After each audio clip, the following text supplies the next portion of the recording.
Hello there, World of Tankers, and welcome to the channel. I'm your host, World of Blitz, and in today's video, I will be ranking the 3 best tier 10s for earning credits in Blitz. Earning credits is always a challenging prospect. You can see, even on my press account, which has an unlimited amount of resources, I managed to blow through 500 million credits in a very short amount of time. It's actually kind of crazy. And yeah, credits are just always something that you're going to run through very quickly. Tier 10 is obviously the most of the credit-sucking tiers, just because of the fact you're loading a lot of premium ammo, because of the fact you have more hit points, it means you're shooting more. It's just not the best for credit coefficients. Tier 8, Tier 7 is by far the best tier if you want to earn credits. Thankfully, Wargaming does give a lot of premiums and freebies to people throughout the year. Just in the past 2 months, we've had the Elephant given away for free. We have had the Stritzvon 81 and K2. Plus, down at Tier 6 and 7, we have had a bunch of other tanks given away. If you've had over 10,000 games, you could get a Aufklärungs Panzer Panther or any random Tier 7. And Wargaming's going to have a Gravedigger event coming very soon. So there is literally a bunch of different ways all the time to get free Tier 7, Tier 8 premiums, which is very nice. Anything above that tier is a little bit trickier. Tier 9, usually once every 3 to 4 months, Wargaming has some sort of clan reward vehicle that you can get for free. Just a couple months ago, we had the Boschation Avenir. Pretty mid-tank, but you could still get it, or you could pick the 50 TP prototype or Waffenträger Ritter, which are all really good deals. And the Ritter and as well 50 TP prototype are some of the best tier 9s in the game. So tier 9 as well, you can definitely get free tanks. It's only tier 10 that you're going to run into some struggles. I don't really think Wargaming has ever given away free tier 10s apart from a random crate drop or something along those lines, but there has been no opportunity to earn a tier 10 collector to what I can recollect. And what that means is that tier 10 is definitely going to cost you money if you want to earn credits. You will not be earning credits efficiently in tier 10 tech trees unless you are acing them or you are running credit boosters. And as you can see in the bottom, we are not running credit boosters for today's video. But those are going to be really the only ways that you are acing, you're going to be earning credits. So I am going to make my way to mid. And going mid in the 268 version 4 is about really the only spot I can make it to this tank, because we feature 5 degrees of gun depression and very poor gun arc angles. You can see it's not a lot. So really the only spot we can drive the 268 version 4 is to mid. The enemy team has no mediums. We have no mediums. So that is something to keep in mind. We have the T95E6 on the wide, and the enemy team has a lot of nasty tank destroyers. So these are all things that I need to keep in mind. Okay, well, we have the T110E5 spotted all the way on the side, and for now, we're going to push right on that side, and we're going to wait for that E5 to... Ooh, actually, we have the FE2 and 5P183 in the back, and there you go. 590 little juicer into his vehicle. That obviously takes off a pretty solid chunk. The Object 268 version 4 is definitely a very good credit earner, and it's mainly down to the fact because it has really good armor, it has a high alpha, and pretty good pen. You don't need to load too much gold. You can see we've already dealt 1,300 this game, but we do have to be careful. The enemy team has a lot of nasties, and some of these nasties we really can't see. We got the minnow. There you go. 738 slap into that minnow. He did not enjoy that even slightly. We have the 60 TP in front of us, which is a big threat, but not something I am personally all too worried about. We're going to currently aim in on the FE2 and 5B183, get a nice shot, and then we're going to angle towards the 60, and we are going to activate our reactive armor, just in case he does pen us, but he doesn't, so not too much of a big deal at all. We're now going to roll around the corner on the 60 TP, get a nice shot for 627 into his track wheel, and start reversing. That minnow is definitely a big threat. He does get one shell out, but he's not going to get any more, obviously, so that's not too big of a deal. We're going to aim it on the 60 again, and well, that's the one thing that sucks about this tank. It has APCR standard, and having APCR standard means that you are very prone to bouncing easy shots.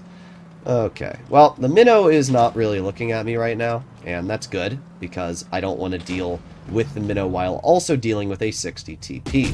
So let's aim it on the lower plate of the 60. We get a nice 660 damage shot, and I still don't really think the 60 has the pen to cut through my vehicle. Oh, bro just has no clue what he's doing, let's be honest. Alright, well, we're going to reload, and 3, 2, 1, goodbye to the 60 TP.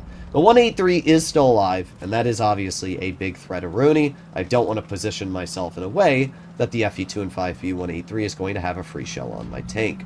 But what we can do is aim it on the flat side of this minnow, and with Refined Gun, we can actually get a pretty decent dispersion value in. So we are now at 5,000 damage. We have had a pretty solid result here. We're going to reload again, and we'll see. 57 Heavy's going to make his way over, which means we can get another shell into the minnow. And just like that, we are now at 5,600 damage. So really, really solid stuff there. Let's hope our 57 Heavy gets the clear. Doesn't look like he actually will. We're going to name it on the FE2 and 5V 183. And chonk, there you go. 640 damage clear. So this game, to what I'm aware, we actually didn't really load any gold ammo. And you can see why the 268 version 4 is a very solid tank for holding, for getting out damage, and these are all criteria that you want for getting credits. So with 6,200 damage, we did not ace the tank, which is actually good, because acing a vehicle gives you a lot more credits. So this is going to be a good way to see just how many credits we earn, and look at that, 150,000. Making our way to the credits tab, we can see I earned 80,000 from a special award, which is probably a high caliber. But even ignoring the special reward, we earned 106,000 credits base. So if you subtract the 40,000 we spent on consumables and provisions like reactive, like adrenaline, we still netted around 60 to 70,000 credits, which is a lot. I mean, that's actually a pretty solid amount. So this is a pretty good credit earner for tier 10. I can say that quite confidently. But the only thing I don't love about the V4 is just how inaccurate the vehicle is. Even running Refined Gun, you are still sitting at 0.35 dispersion. I mean, this is literally the same accuracy as an FE2 and 5B 183, with quite a bit less alpha, about 400 less. So these are things you have to keep in mind. Now we move on to the Concept 1B. This is a tier 10 American collector heavy. The Concept 1B features a lot lower alpha at 380, but much better dispersion, similar DPM at just shy of 3,000 with gun rammer, and the vehicle has great mobility, a top speed of 45, solid reverse at 16. It's got really good everything, and especially the armor is absolutely amazing. The Concept 1B is just a really good credit earner because of how capable it is of a tier 10. As I always tell people, credit coefficient, yes, is very important, but let's say I have the choice between a Super Pershing, a Luva, or a T-77. The Super Pershing and Luva both have the highest credit coefficients in Tier 8. But the T-77 is a much better vehicle. It's overpowered, and because of that, I can perform a lot better in a T-77. I can get higher average damage, I can get higher win rate. And winning more games and getting more damage equates to more credits. And these are things you're going to have to keep in mind. So credit coefficient, yes, is very important. And the vehicle we'll be talking about in the first place position does have the highest credit coefficient in Tier 10. But that does not mean in every situation that it's going to earn you the most credits. The tank that you perform the best in is going to be the best in earning credits, and that is just a fact. So we have the enemy Concept 1B spotted. Our WZ is making a very aggressive play, but I actually don't see anybody over here. I'm going to move in, and what I'm hoping right now is that we can push up without being shot at. I don't know where the enemy team is, but there's the E100.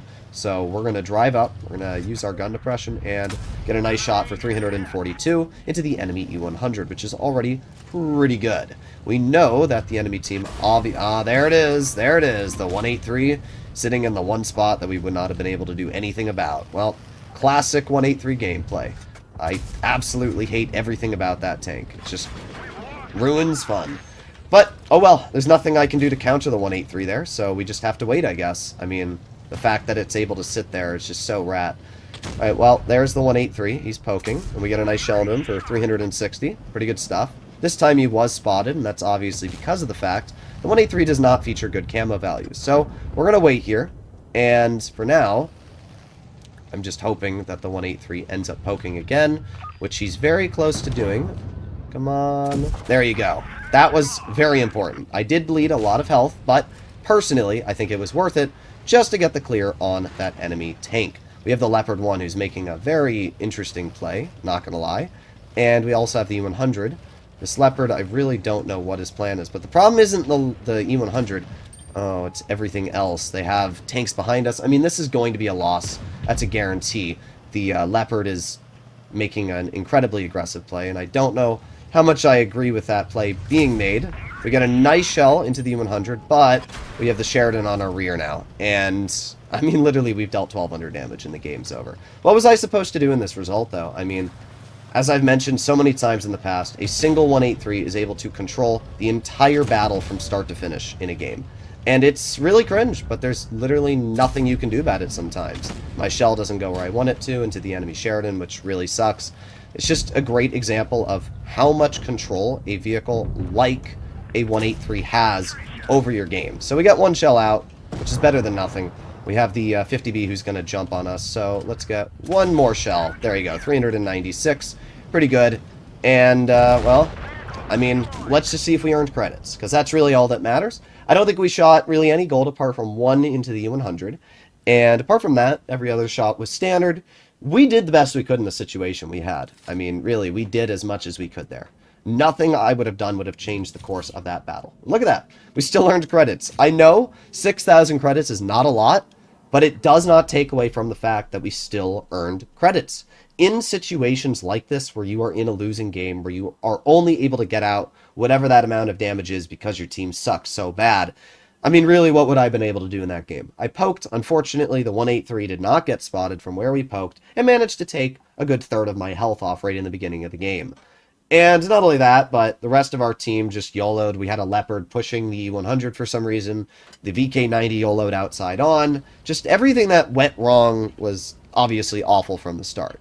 So, whatever. I mean, we did as much as I could there.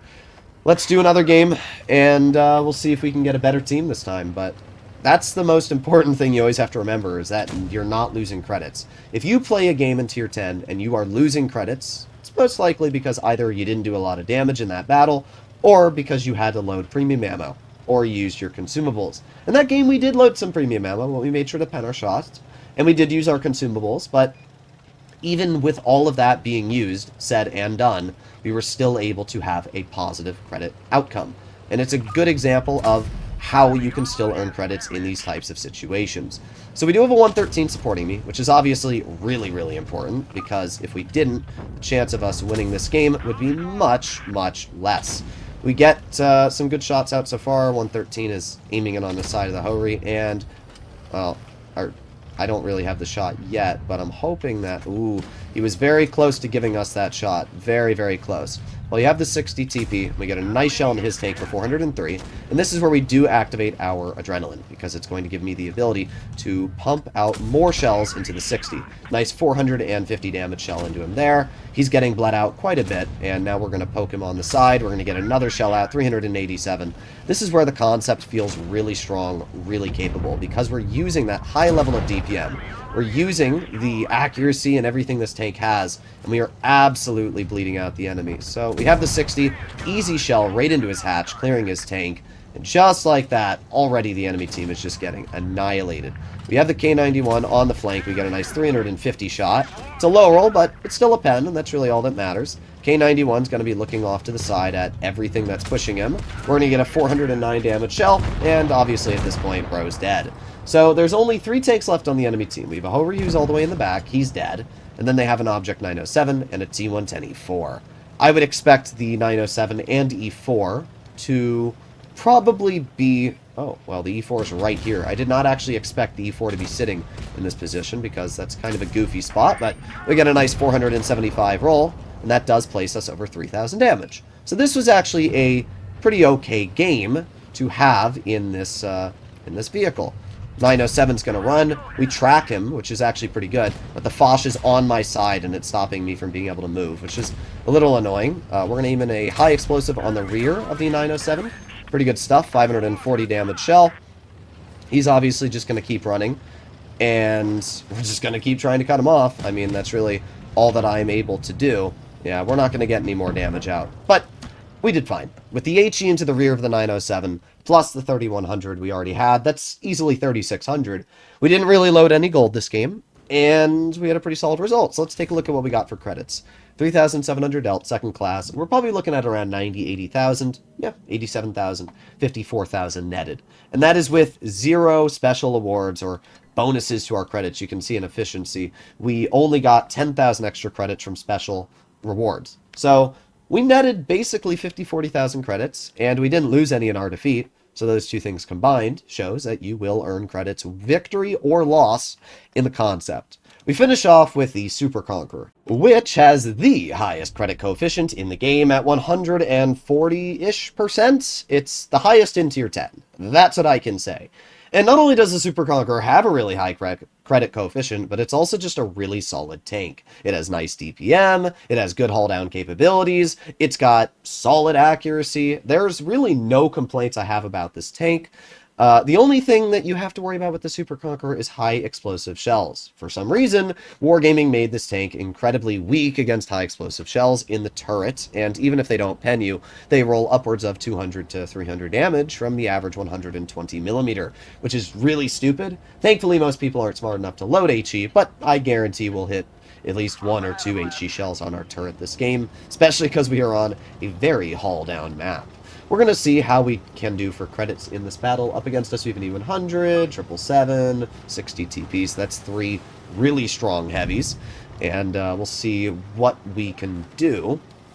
I mean, I played the Super Conqueror earlier today. I went up against 560%ers, and I was the only one on my team. So, it was probably the most rigged game I've ever seen from the start. Yes, Bashation, please waste my time. Alright, well, we have made it up the hill at least. I don't know what tank destroyer or what they're going to have sitting in the back. Unfortunate. Problem is, if you overpoke this ridge, if a 4005 is sitting in that back spot, it can absolutely ruin your fun. So we have to play very careful, very cautious, but at the same time... oh, there you go. Crazy. Oh, there it is. There it is. There goes my entire game. Okay, so not only do they have... I don't even know what shot me. I think it's a 60, yeah. Definitely a 60 TP shot me inside, and the 4005. Crazy stuff. Well, at least we got a shell into the 4005. Oh, you know what? It could have been a Sheridan that shot me, too. There's our VK90 bleeding his entire hit point pool. I got nothing to say, really. I mean, what a awful start for the beginning of our team here. We have the 60, who I'm really hoping allows us to shoot him. Take a shot right there. That definitely hit. I'm not sure if it penned, but it was a pretty on-point shot, so I can't complain all too much. Oh, we're spotted again. Let's back up before we get hit. That's because the Object 907 is far wide. Well, for now, I'm just going to have to wait here. Ooh, nice snap right into the lower track wheel of that E100, locking him down in place and obviously giving us a pretty solid situation, and we get a good shot into the enemy Sheridan. Holding this mid position is so important because it just allows you to get so many confident shots out into the enemy. It allows you to just hold. Unfortunately, it looks like our team's not doing the best of jobs on the side. Let's see, we got the E100. Shell does not pen. I have to be very careful about the Sheridan and the 4005 as well. Those are all really, really nasty tanks that I don't want to be put into the position of getting shot at by. So we can see that our team is falling apart everywhere. Like, literally everywhere. E100's going to flex wide, and we are going to aim it on the side of the E100. Nice 344 shot. Pretty good stuff. This tank reverses fairly quick, as we can see, which is nice. Allows me to get in and out of situation really efficiently. E100 shot, and honestly at this point I don't think pushing the E100 is all too bad of an idea. We do have him showing me almost the corner of his turret. It's so close, but I again don't want to be boxed into a position where that E100 is going to have a free shot on me. So let's back up. Nice 325 into his track wheel. We did have to load gold, but at least we do lock him down. We have the 4005 in the back. He's obviously getting bled out. And at this point, we're going to aim it on the Sheridan. There you go. Nice shot. Thank you. Nice bounce from the 777. Alright, well, let's angle from the 60. Pretty good bounce there. We have the 777 in the back, who... Oh, he actually hits that. That's really cringe. Okay, well, we have the Sheridan. Yep, Sheridan shoots me for 570.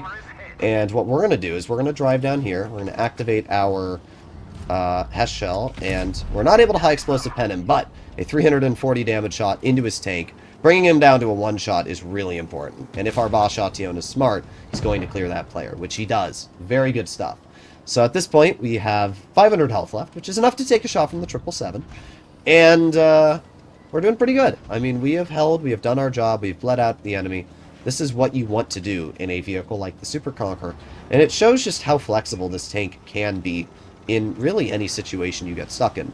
Now, we do have the 777 on our side, and we're probably dead at this point. We're stuck in the water, which is not ideal for me. Let's just aim in. There you go. We get the shell out at least. We do out-reload him because we have such a low alpha. The E50M bounces the shot, and he's basically killing himself right now. Not sure why the E50M is doing that, but yeah, E50M literally just killed himself. No clue what that was, bruh. Well, let's hope that the Bastion gets his clears. There's one. There's two. Nice. He needs to figure out what he's going to do. The fate of this game is in a player's hands who has 6 kills right now, so yeah, we'll see. And there you go. The Bastion gets the clear on the 60 TP. Driving was a little sus, not going to lie, but he got the kill, and that means he actually picked up 7 kills. So solid job from our Bastion. He helped out the team. We did a pretty good job ourselves. 1,880 blocked, 4,400 damage dealt, which still places us top on the team in terms of damage. So how many credits did we earn this game? 56,000. And by the way, we shot quite a bit of premium ammo. You can see that we spent a lot on ammo this game and the rest of our consumables, and yet we still netted around almost 60k credits. So yeah, the Super Conq is a really solid take for earning credits. All 3 of these vehicles are really good in their own ways. And whether you win or lose, if you do a decent amount, you should be able to come out positive. So these are my picks for the best credit earning tier 10s in the game. If you want a tech tree video, honestly, I just don't really think there are many tech trees that are going to earn solid credits. If you want to earn credits in tech trees, you need to get aces. So you can drive vehicles like the Object 140, which you only need about 4,000 damage to ace, but that might not be the most enjoyable thing ever. And at that point, you might just be better off playing in Tier 8. So, are you going to be earning an insane amount of credits playing in Tier 10? No. Unless you are constantly acing vehicles, you are not going to be earning that many credits. And even then, if you're down in Tier 8 and you ace the vehicle, you're still going to earn a similar amount because you're also earning more credits and premiums and collectors down in Tier 8. So my advice, stick to Tier 8. There's a lot more tanks, it's a lot more fun, and you don't need to worry. But that's my personal advice. Hopefully you enjoyed the video. I'll see you all in the next one. Bye-bye.